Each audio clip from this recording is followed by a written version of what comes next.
Burada kalkıp Şia'yı da methedecek halimiz yok. Ebu Bekir'e, Ömer'e, Ayşe anamıza söven, kadınlarımıza, kızlarımıza daha yakın birkaç sene evvel tecavüz eden, şu anda Suriye'dekilere git bakalım. 10 milyon Suriyeli Müslümana sor bakalım şu harbin durumunu. Ne diyecekler sana bakalım. Sen benim karıma tecavüz edersen. Ama şu anda durum o değil. İsrail ile İran arasında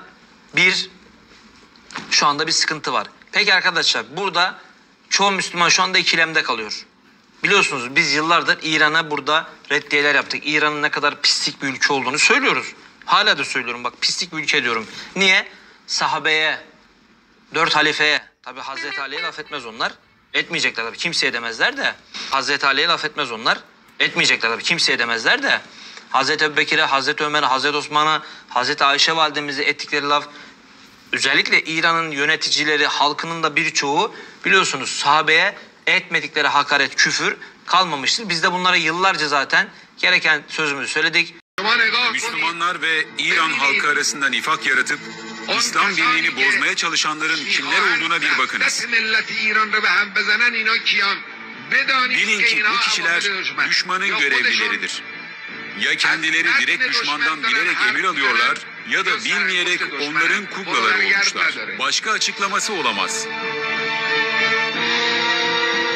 Çoğu kişi İslam düşmanlarına çalışıyor ama kendileri bunun farkında bile değiller. Her şeyden bir haberler. Birçok Vahabi ve Selefinin kendileri bile İslam düşmanlarına çalıştıklarından haberdar değiller. Ehli sünnet kutsallarına küfredip hakaret eden Şii biri de düşman hizmetkarıdır. Büyük bir gaflet içindedir. Ne yaptığının farkında olmasa da durum değişmiyor. Müslümanların düşmanlarına çalışıyor sonuçta.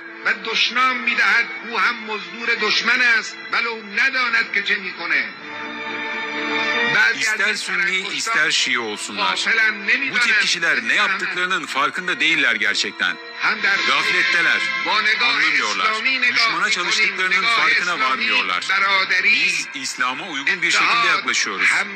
Bu yaklaşım Müslümanlar arasında ittihat, kardeşlik, birlik ve samimiyettir. Kim ki bu yaklaşıma karşı çıkar ve başka bir yol izlerse, İslam hükümlerine ve şeriata karşı davranışta bulunmuş demektir.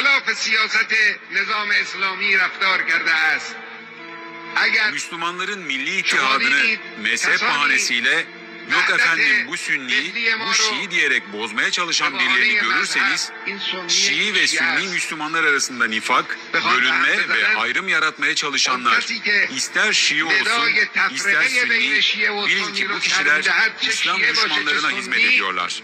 Bilerek veya bilmeyerek, fark etmez. Neden bu lanetli düşüncelerle Müslüman kardeşlerimiz arasında ayrım ve nifak yaratmaya çalışılıyor, hiç düşündünüz mü? Şiiler arasında birçok kişi var. Bunların sorunu sadece cehalet değildir. Ancak bunlar Müslümanlar arasında nifak ve düşmanlık yaratma maksadıyla ehli sünnet kutsallarına küfür ve hakaret etmek için görevlendirilmişler. Her iki tarafında bu tarz yaklaşımları İslam hükümlerine göre, şeriata göre haramdır. Nifak yaratanlar büyük bir günah işlemişlerdir.